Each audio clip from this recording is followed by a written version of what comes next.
What is going on, guys? Nate with Sony here. If you're looking to enjoy your favorite movies, TV shows, sports, or games with the convenience of wireless headphones, then the WH-RF400 headphones may be just what you're looking for. In this video, I'm going to show you how to connect them to your TV so you can start enjoying wireless audio quickly and easily.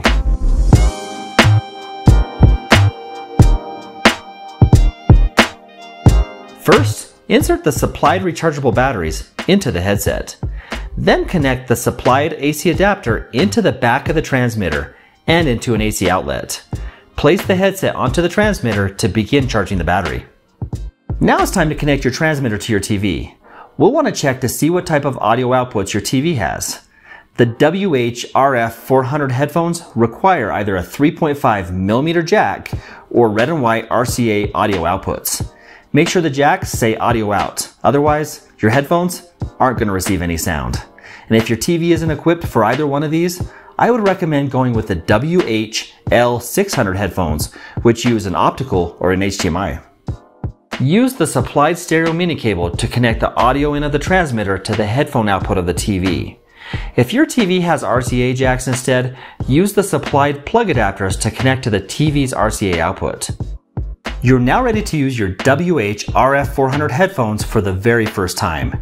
Take the headset off the transmitter tower and lower the volume using the toggle to reduce the risk of hearing damage in case your TV is set too loud. Turn the TV on, then adjust the volume of the headset to a comfortable level.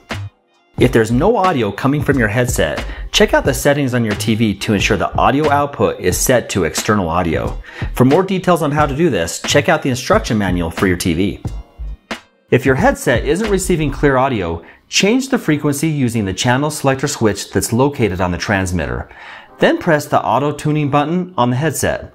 Also, try moving your transmitter away from any wireless devices such as your Wi-Fi router. When you're finished using the headphones, simply place them back on the transmitter for the auto charge function. The headphones will automatically turn off and begin charging. You're now ready to enjoy your TV sound wirelessly with extended range and without disturbing anybody else in the home. For more information, make sure to check out Sony.com. And again, Nate with Sony, thank you for watching, and we'll see you on the next one.